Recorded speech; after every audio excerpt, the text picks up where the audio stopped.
This is your Pain Game podcast, where we talk about the game of living in and with chronic pain and trauma, getting to the heart of how to heal. I am your host, Lyndsay Soprano.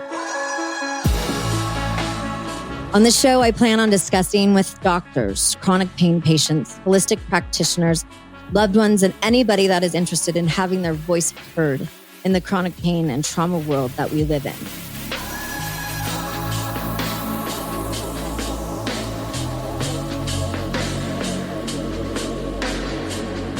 Today, I'd like to talk about forgiveness and how important it is in each of our lives to be forgiving, especially when you live in chronic pain or have been through trauma. Not to put down people that haven't been through a lot of stuff. I mean, we understand forgiveness is incredibly important in our lives. Even those, a-holes that cut us off in a stupid Prius or something. Forgive them instead of chasing after them and giving them the bird, right? Because, it's really hard sometimes.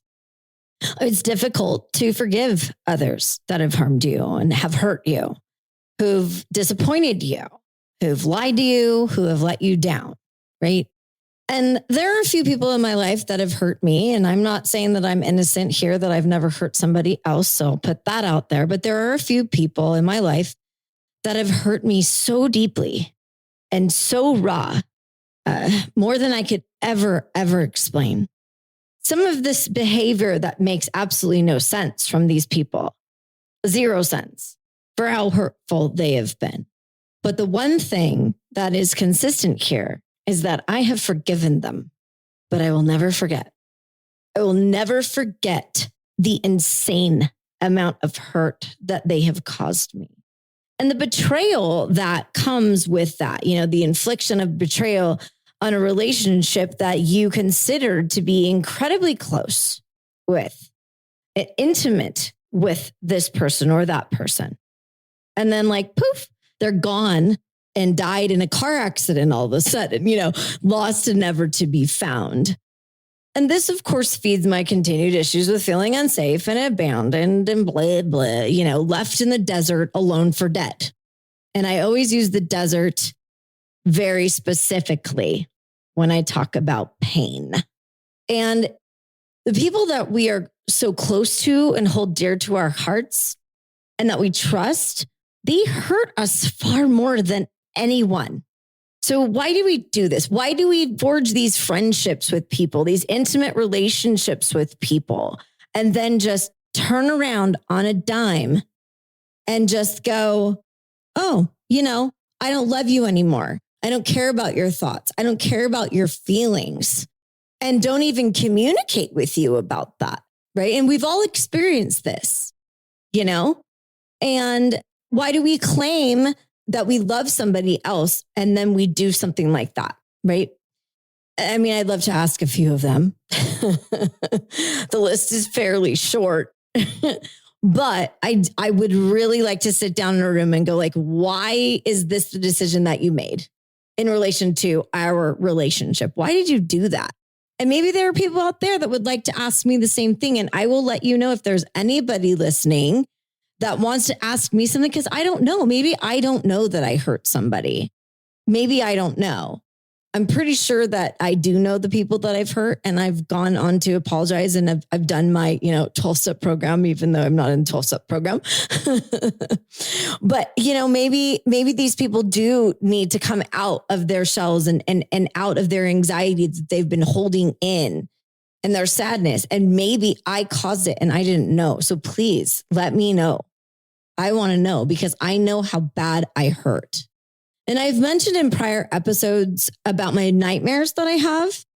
And I have these intense, over the top nightmares about being repeatedly raped, my legs being chopped off, and then being killed by one of the people that has hurt me.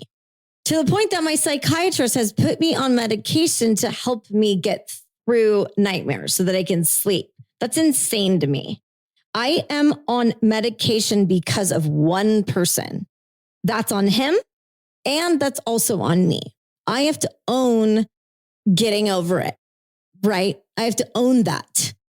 But there's this piece because he's an important person in my world in a roundabout way. And I can't really talk about it here, but I can at least say that, I never struggled with nightmares until a little bit over a year ago when this person hurt me. And it came to the point that I didn't even want to go to bed. I didn't want to get hurt repeatedly over and over again by this person. So I just decided I'm going to stay up no matter what it took. And then I'm complaining, of course, the next morning because I'm exhausted. What an ass. But this is true. And it's certainly hard to medicate during that, medicate that pain away during the day, right? So, God. And the painful and disrespectful and dishonest way in which I have been treated, and I'm still being treated that way, will continue to hurt me. But I forgive him regardless. And like I mentioned, forgetting is entirely different. But I forgive him because that is who I am. I am grateful that I am a forgiving and loving woman and that I wasn't raised to be a mean and spiteful human being. I was raised to love. And those that are unable to forgive, much less communicate about, what it is that you're upset with me in the first place about, whatever bees are in your bonnet, is such a cop out, and one that leads me to have zero respect for people like that. Don't hide behind your gross egos or discomfort in having conversations with people. Face the music. Don't hurt people anymore. Don't do it. So when we talk about topics that we have on this show, such as sexual trauma and abuse, physical, emotional abuse, chronic pain, and all of the emotions that come with that, finding a place to heal starts with forgiveness. And that's the first step, in my opinion. And one that if you are listening to this, I really hope that you can find a change in your heart because you need it. I would hate to be you. It's far better being me. I can tell you that much. So when it comes to forgiving people that you thought were who they were and who they said they were and who they opened their arms up to, my guest here today, her journey starts with something painful and then having to forgive that person for treating her so poorly. So we start our conversation today with my guest, Jeanette Tashjian. She is the owner of Burbank Infrared Sauna, and we'll get into how that our relationship started. But she is here today. Thank you for joining me. Hi, Lindsay. Hi, honey. We can see each other right now, which normally I don't. And she's just the cutest little pie on the planet. We met in such an incredible way, didn't we? We sure did. What a blessing. Yeah, I know, right? Like nuts. I had recently moved to Burbank a few years ago. I guess it was like 3 or 4 years ago already, wasn't it? 4. Yeah, gosh, time flies. And I was researching infrared saunas, right? Because of my pain, and up pops were literally like 5 blocks from my house. And I had gone to your website multiple times. And I don't know, this is something that I have to figure out within myself, but I researched too much. And I kept going and kept going. And it was months and months and months. And I never pulled the trigger on coming to you. And then I sent you an email. Yep. And it went straight to you. Do you remember that email? I sure do. It was pretty simple. It was like, I have this rare disease called CRPS, and I'm wondering if you know anything about it and if your therapy would help. And you emailed me back like instantaneously, I have CRPS. Yep. And I was like, what the hell? Like, this is insane. Do you remember, Lob, the day that I walked in? I do. I remember it vividly because I knew that you and I were brought together for a greater reason and cause and purpose, and didn't know the entire plan of it that day, but knew it was going to be something wonderful. And I felt it immediately the minute I saw your face. I came in my like Doc Martens up to my knees, Totally. because I use those as like casts. Yeah. I'm walking into a sauna with Doc Martens up to my butt, and we sat down in your front lobby and we both just started to cry. I mean, it was insane. And then you brought me back into your beautiful, beautiful healing spot. And and now I have one in my, garage because of you, my house, and then my house in LA as well because of you. So thank you for that. But enough about all of us and how we met or whatever. But I want to talk about your pain and where it started and how it started. Are you cool with talking about that? I'm very cool. Right on. So let's start with, based on what we've been talking about, let's start with your childhood and just kind of go from there. Okay. So I basically had a wonderful childhood until about elementary school. And then I was a childhood victim of bullying by an adult. And that adult was someone very close to my heart, someone that I loved, that I trusted, that I spent multiple days a week with. That person was my Brownie and Girl Scout leader. And wow. I loved her like a mother, and I loved her family, and she loved my folks. And so to have someone, like you said, Lindsay, so close to you, who had in the past shown so much love and tenderness, basically in the blink of an eye, kind of turn on you, single you out as a child. And when I say child, I mean roughly a 10 to 11-year-old little girl, and come onto a elementary school campus and pull you out of, whether it was recess and put you into a room with just you and her, and say the things that were said to me, which nowadays, parents would have sued her or had her arrested or, we're talking about the early 80s. So things have really progressed as far as what parents would have done to this woman back then, right? So, to be spoken to and bullied by a grown woman who had my heart and then basically flopped on me. I know I came home, and the mental anguish that it caused me as a child, I had nowhere to place it. And my brain and my heart were overwhelmed with immense trauma. And within several weeks of this incident happening, I developed a very rare disease, unbeknownst to me and my family, until Children's Hospital finally diagnosed me with RND, which is reflex neurovascular dystrophy. It was so rare in the early 80s that Children's Hospital met with a board of doctors. They came together. They had doctors from Michigan. And I remember this as a child, that they were contacting people out of state, doctors out of state, to discuss my case, all my symptoms and everything I was going through, because it was so unique and so rare. And they came back in with me and my folks, and it was like, this is what you have, and we need to put your daughter in the hospital right now. We need to start treating her aggressively. And basically, she's not going home today. She's staying here with us. Okay. And so with the diagnosis, so you're admitted in, which children's hospital were you in, by the way? In Los Angeles. Los Angeles. Okay. Yeah. So RND obviously is painful. And from my understanding, it reduces the supply of oxygen to your skin and your muscles and your bones, right?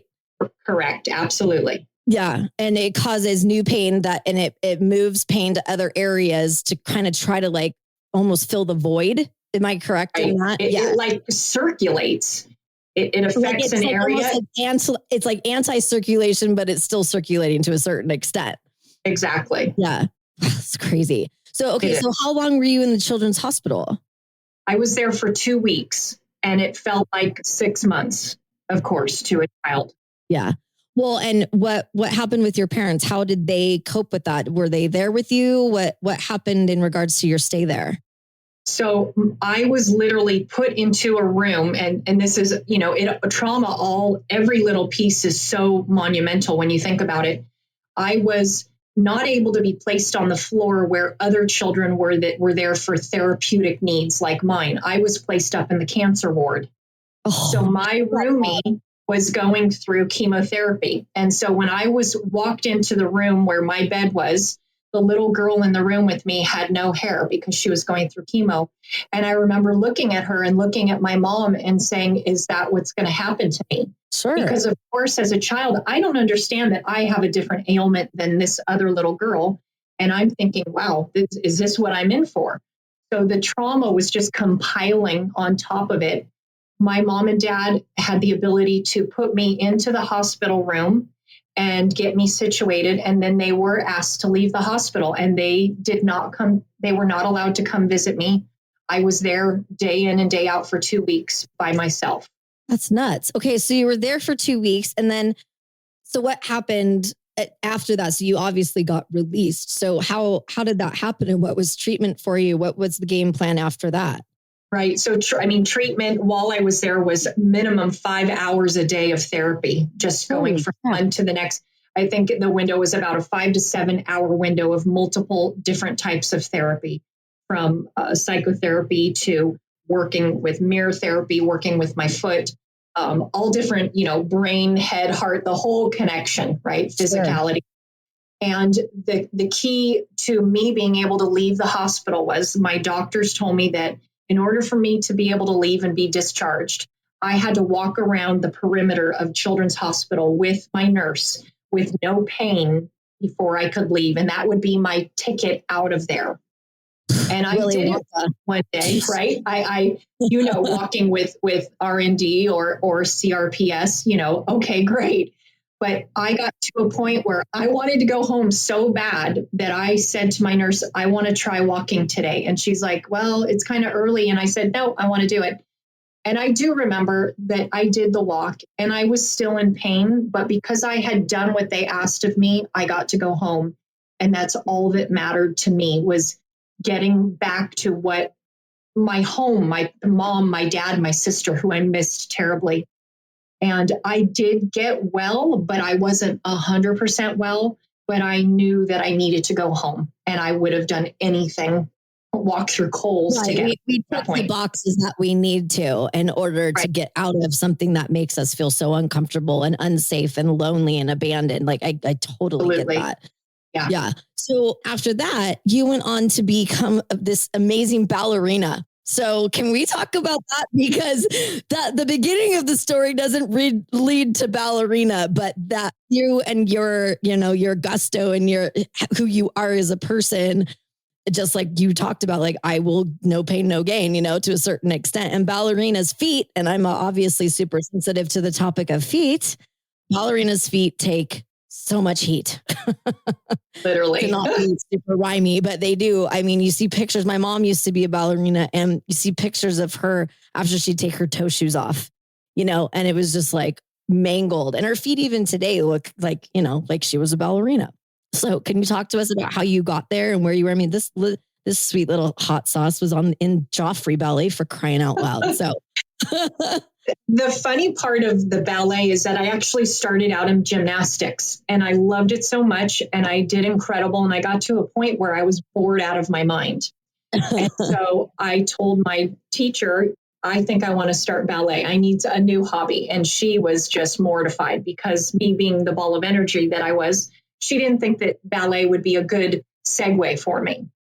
And she remembers opening the door to the ballet class and seeing me stand. She talks about, to this day, her name's Sandra. Sandra will tell you that she opened the door and she saw beautiful little Janettis standing at the bar with her hair in a bun, looking erect and just ready to take on the class. And she said her jaw dropped, because she could not believe that little rugrat had transformed, and that this is where her new direction and passion. And it was exactly who I was. I was able to control my environment and my feelings. I felt safe. And it was the best thing that I ever did for myself, taking that first ballet class. Well, and you still hold yourself to this day, even on this call, and you're not seeing her, but I am.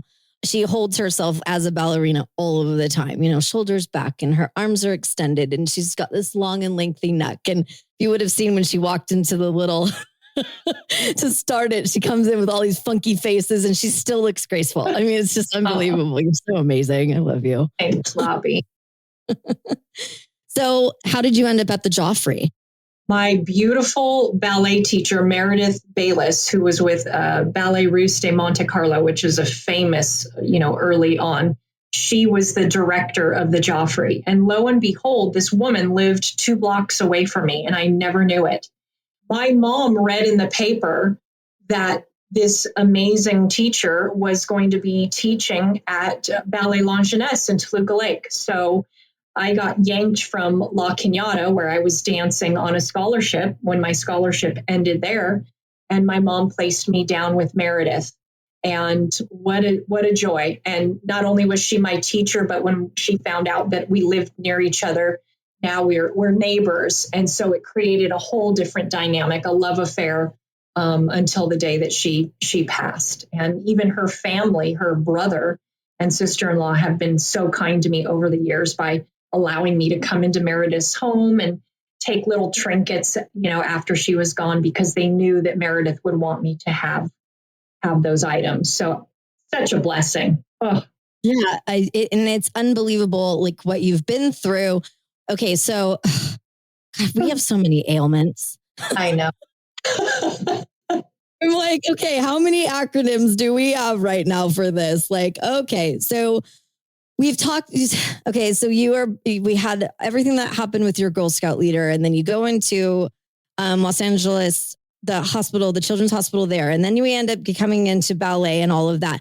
And now you're here, and obviously life has happened. You've been married, you've got children, so on and so forth, and you've got your business at Burbank Infrared Sauna. No plug intended. No plug. But so how we met was vis-a-vis the obviously me wanting to find therapy for my bod with CRPS. But so CRPS is what really connected us instantly because it is so rare. But you have that as well as a new diagnosis that's just recently come to term, which is the Mueller-Weiss syndrome. And reading about it is nutso crazy. All of this will be on show notes, guys, by the way, so I'll have links to all of the things that we're talking about. But can you talk about CRPS and talk about what's happened to you very, very recently? Can you talk to me a little bit about that and how this happened? What's going on? Man, absolutely. So Memorial Day of this year, I took my puppy for a walk, just like I've always done. Nothing different. Came back, didn't think anything of it. The next day I woke up and I went to place my right foot on the ground and my foot was swollen. And I looked down and thought, wow, this is not right. My foot literally felt broken. Now, being a dancer, I have a high tolerance for pain. So for me to be complaining so drastically about this, I knew there was something wrong. So for the next few days, I limped around until the holiday ended and I was able to call my orthopedist, get in under an urgent appointment.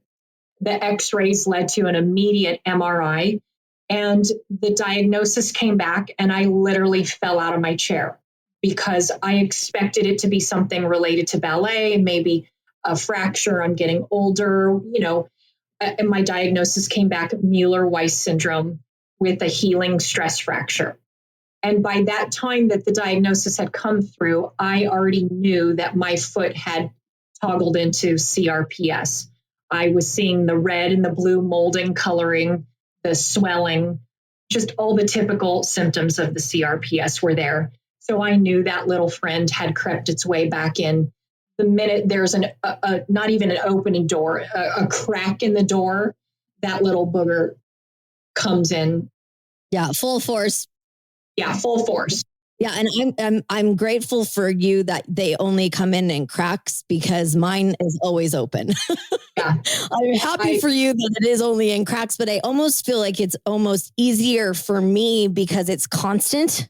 Mm-hmm. And I know that might sound stupid, but for me, it's every single moment of my life because I've seen you go through where you were like when I walked into the sauna, I don't know, a couple of years ago, where you had a flare up and you were devastated. I mean, you're always like walking around your flip flops and you're all cute and you're vacuuming with your little vacuum and and I'm grabbing the vacuum because I'm such an OCD freak. I'm like, let me help you. You know me. And so I feel like the cracks are almost harder than the full Monty because it's just me all the time. So when you get penetrated with pain so severely, so quickly, like you just had, it's nutso. It's like being in a train and literally just not knowing that there's a wall there, and you're in a bullet train going 90 miles an hour, and then you run into a wall.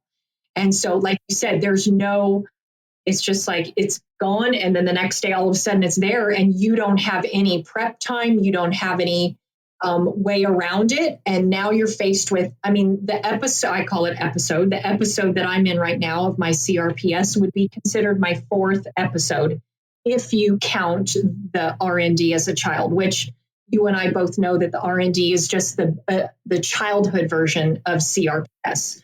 So this would be considered, I'm 50 years old. This would be my fourth flare up. You know, at this point, I mean, the flare up has been in my foot for about 3 solid months now. And this is the longest I've ever had a flare up. Right. And that's Mueller-Weiss as well contributing to this. Absolutely. The thing about my 2 diagnoses right now is Mueller-Weiss is necrosis to a bone, which means the bone is dead. And on top of it, I have a fracture in that bone. So they're trying to heal a fracture in a dead bone. Yeah. Like, how do you do that? Okay. Like pulling my foot out of a coffin and let's try to make that work. Right. So they've immobilized it with a walking boot and crutches, no weight bearing. But then the other diagnosis, which is CRPS, needs movement, needs therapy, needs activity. Right. Okay. So I have 2 completely opposite spectrum, diseases that need the exact opposite form of therapy to get well. God dang. How do you, I mean, that's just a slippery slope right there. Cause I always say, like, I've got like my sweetie, he's always like, oh, let me get that for you. I'm like, no, if I don't get up and move, if I don't use them, I'm going to lose them. And so I get that with CRPS, but man, what a challenge, because you're faced with, okay, I have to do 2 completely opposite things to get better. And not the one treatment versus the other will hurt the other treatment. It's like, what a crapshoot. What a crapshoot. Absolutely. No pun intended. It's been a dance. It's been a dance. It's been a poetic dance of me deciding in that moment for myself, and not necessarily what my doctors want for me, but more importantly, what I know my body needs at that moment. And if I feel my body needs complete non-weight bearing and rest and heat therapy only, then that's what I've done. And if I feel that the CRPS is raging, then I will take a non-weight bearing foot that I know I'm not supposed to be walking on, and I will place it on the ground, and I will start grounding it and demanding that it know that it's okay and that it's loved and connected to my body, because I know what it takes to make the CRPS go away. I just have to do the dance. That's nuts. So I don't even know if I've told you this. Maybe I have. Seems like I would have, but I had an acupuncturist a couple years ago. In fact, I just mentioned this on another episode, but my acupuncturist had me name my feet. Oh, she was like, you've got to make them not dead to you. Like, they're a living person, even if they feel outside of you. Because for me, I have complete detachment disorders when it comes. I don't even know if that's even a thing, but I'm making it up if it isn't. But I feel completely detached from my legs. Like, even when I look in the mirror, I mean, you know me, I look very different than when you met me a couple of years ago, 4 years ago or whatever. I've lost so much weight and I'm so tiny and I'm so atrophied. But my legs, I look at my legs and I don't even know, they don't even look like they're mine. My feet don't look like they're mine. Nothing feels the same. It's almost like they're not there, but they are. And so I named them Thelma and Louise. Perfect. And perfect for me for sure, right? And so, like, I'll look over. In fact, the other night I'm sitting next to my sweetie. I'm like, Thelma is being a real bitch right now, or whatever, because it's giving them life when they feel like I just want them to die, and you're trying to not have them die. And my whole thing is, I'll text him in the morning, because he always wants to know how I slept or whatever, because he wakes up super early. It's a whole different story. But how did you sleep? And I'm like, I'm on my way to Lowe's. And that means I want to go buy a chainsaw. That's what it means. And my mom actually asked me for Christmas, her present. She asked that I never say that to her again. She goes, that's the only present I want from you, is to not tell me that you want to chop your legs off. I'm like, that is the kind of pain that I'm in, that I would literally rather chop my legs off than live in the kind of pain that I'm in. I And understand. so yeah, I know you do. Yeah. I mean, that's one of the reasons that you're here. So, okay. So I know that there's a lot of therapies that you've tried. What have you found to be successful for you, at least at this point, for what we're talking about in regards to CRPS and Mueller-Weiss? And I know they're kind of different. So what's helping with CRPS and what's helping with the other guy? Absolutely. So for Mueller-Weiss, it's pretty simple. Just being booted and being non-weight bearing is the only thing that up until right now that I've been given a choice to do. I did venture out and see a different doctor, someone very famous, and God bless her, she ordered a bone stimulator that just got shipped to me today. Yay. I know we've been waiting for it. After this little wonderful visit with you, I'm going to go start my bone stimulator treatment. So that will be the only thing. And then we're also going to attempt stem cell therapy. For the CRPS, now that I have pulled out the entire kitchen sink, Sure. I'm faithful, which you know, right? No kidding. So I am faithful with biofeedback.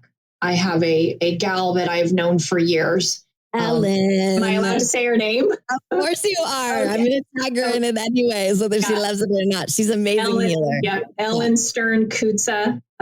You can find her everywhere. She's amazing. Her biofeedback equipment is incredible. And it's not just the equipment, it's Ellen. Ellen is amazing at her skill.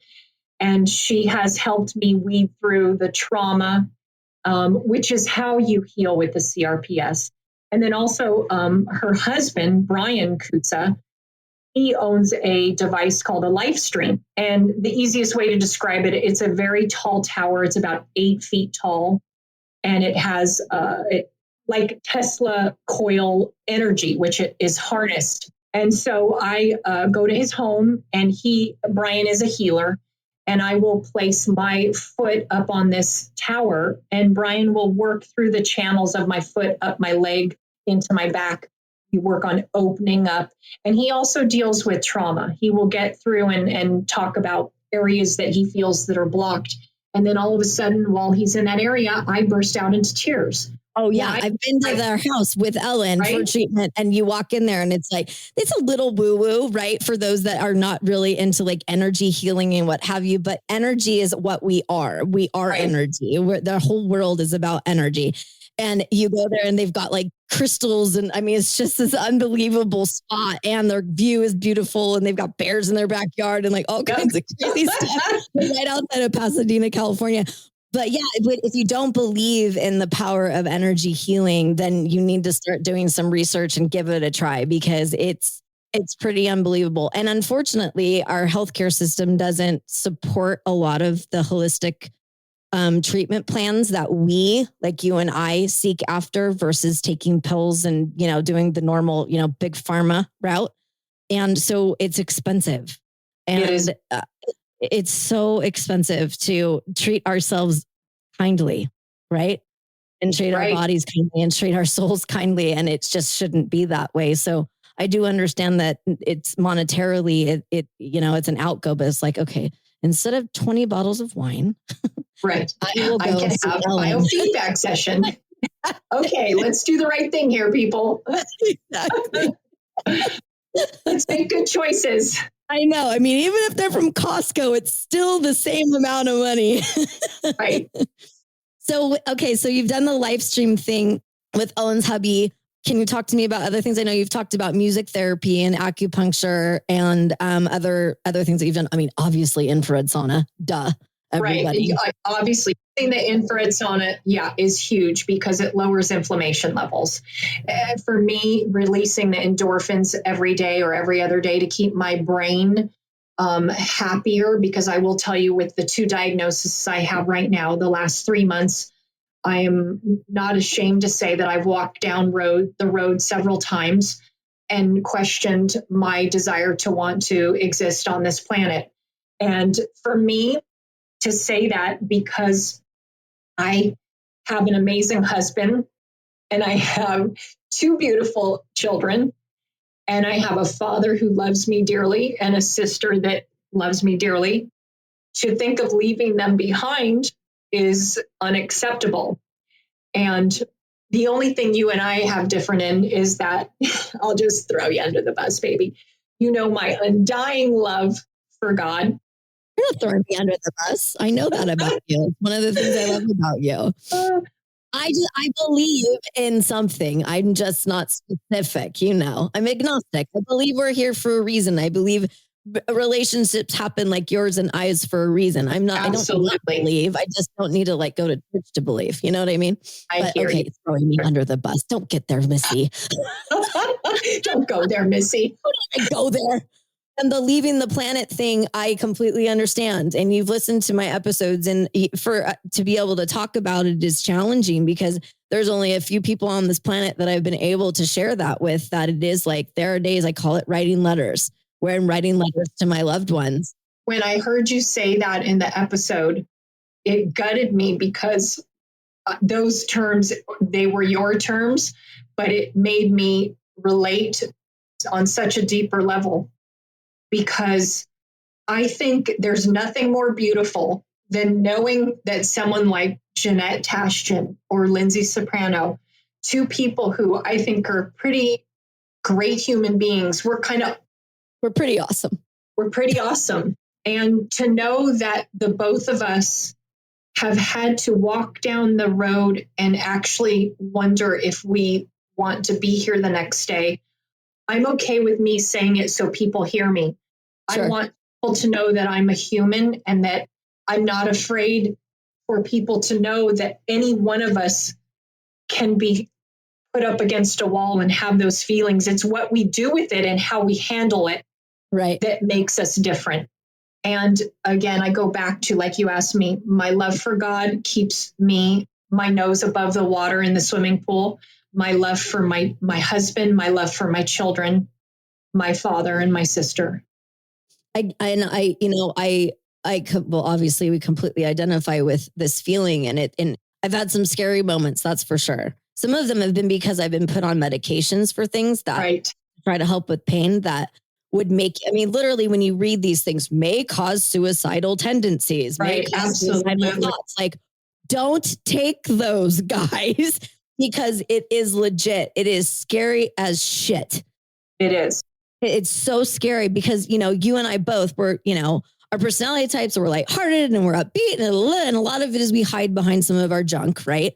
But it is a scary thing when it comes to pain because, me, I'm, halftime kind of working on having to deal with the fact that I'm going to end up in a wheelchair. It's not a car accident where you're forced to, or an accident. Like it's just gradual progression that's just eating me alive.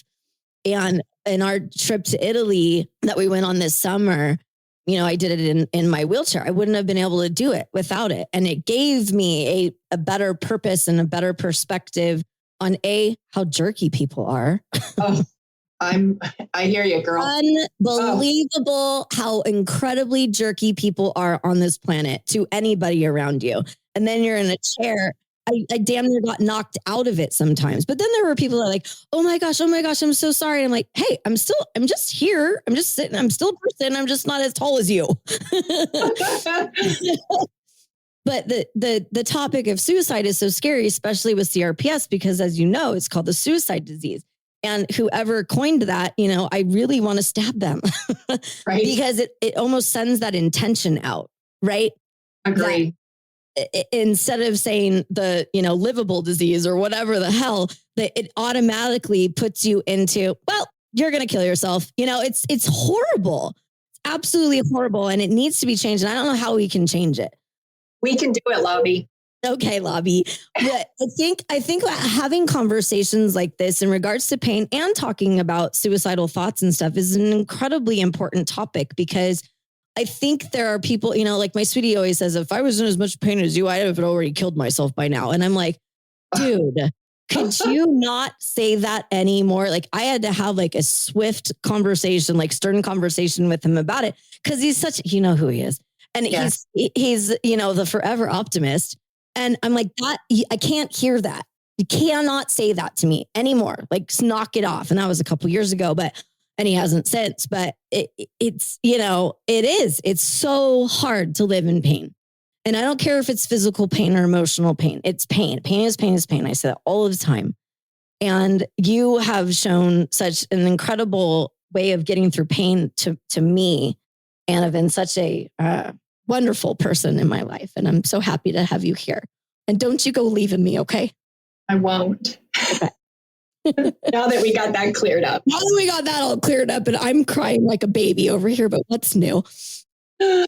So is there anything else that you have that you would like to say or talk about in relation to your pain and what you've been through for our listeners that may be connecting to either of us? I think honestly, Lindsay, letting people know that you can grow up and have a beautiful, wonderful childhood, but you can still have parents that flounder, that maybe have issues themselves, that your life at some point you may have trauma that's introduced, even by parents who love you and who have done an amazing job at raising you, but they have flaws. They have character flaws, whether it's mental illness or alcoholism. And those character flaws from our family obviously affect us as children. And as we grow older and we start to recognize, why am I passive aggressive, or why am I suspicious about everyone? I get it now. Because when you're growing up and you have all these things that are not okay or not normal behavior, but you're trying to digest them as a child, it's your little inner child's way of trying to compartmentalize these situations so that you can survive. And then you get to be 50 and you have wacko illnesses that come into your life. And again, it's all about survival. I think I'm, like you said, I'm a good example of, despite that I'm level-headed and I do have these very precarious ailments that have dropped in my lap. That's a good word. I'm a fighter. I'm a fighter, and you're going to have to pin me down for me not to get through this. This is so. I think, at the end of the day, keep fighting. Reach out to people that you know that love you. The pastor of my church, my family, anyone who you know will listen. Reach out to people. They are there, and be brutally honest. Tell them what's in your head and your heart. It's okay to say that you're safe. Say it. Get it out. Yeah, and because if you don't, it's going to end up being a suicide disease, man. Even if it doesn't kill you, like it's not. And I recently just got a tattoo that says, "Pain shapes a woman into a warrior." And when I look at it every day, it's on my forearm. My mom doesn't love it, but that's okay. It is something that's so important to me, and it reminds me of you, because you've been such an incredible blessing in my life and someone that I look up to. And you are a warrior, like nobody's business, Missy. Thank you, Lindsay. I do miss vacuuming the sauna, though. I mean, I really do. Anytime, girl. I was folding towels. I was vacuuming. I was cleaning. I'm like there. I just wanted to hang out with her all the time because she has such a special spot there. And it has just, God, the energy there is amazing. And without you, I don't know. Honestly, I don't know where I'd be in a lot of my healing. So thank you. You're welcome. It's been an honor and a pleasure to have you brought into my life. I'm blessed to know you, Lindsay. Thank you, my love. Dear Lord, I have been just such a little sap today on this episode. It's just, I knew it was going to be this way, damn it. So, okay. Shake that off, Lindsay. Right? Move on. So thank you so much for being here today for us, my little lobster. I'm, incredibly grateful for our friendship, obviously, and for you sharing your pain and your struggles and your traumas with us today. So thank you. Thank you for having me.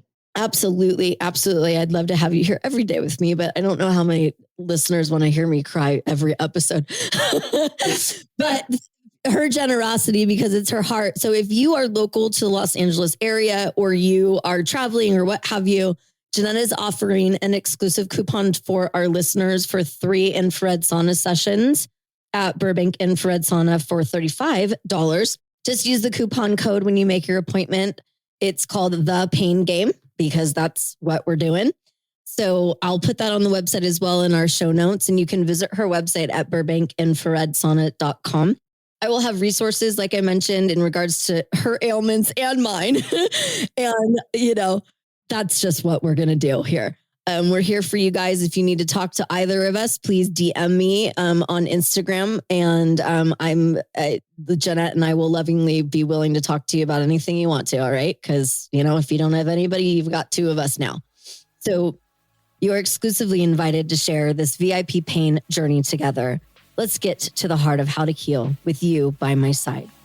Please follow the Pain Game podcast wherever you digest your podcast content. We will be there. Visit us at thepaingamepodcast.com and follow us on all the socials. Thanks for listening, my little VIPs. Catch you on the other side.